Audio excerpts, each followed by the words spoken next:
Hidden Figures is the story of a group of African-American women who worked as mathematicians at NASA and its predecessor agency, the National Advisory Committee for Aeronautics, starting in World War II and going through the space age.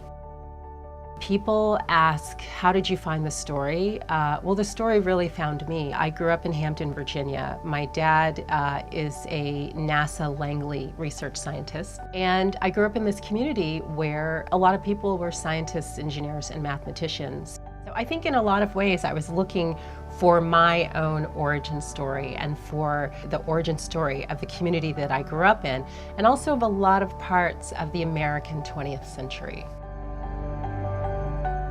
Researching this story, obviously there was a lot of historical research that I had to do. Obviously speaking with Katherine Johnson, with people who worked with her, with the other women who worked at NASA during that time. Going through documents in the NASA technical report server and really trying to get a grip on what these women were doing.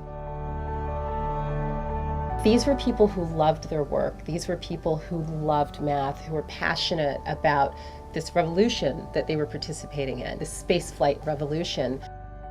To pull back the curtain and to look at, for example, the research report in which Katherine Johnson laid out the math for John Glenn's, what would become John Glenn's 1962 orbital spaceflight.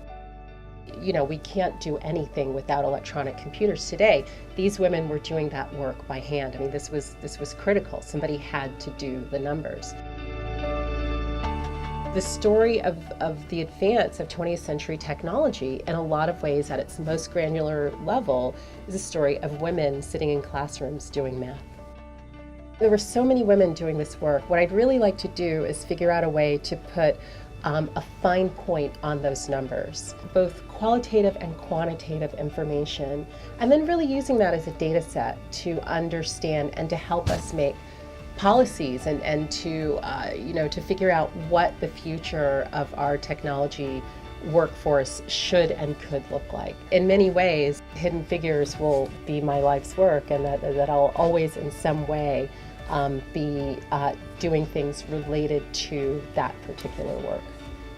Getting this award is, this is a huge honor, to be honored by scientists, to have written this book about these women and, African-American women who have been largely invisible in the production of science over the years, and to have that work and their history and their story acknowledged by the national academies.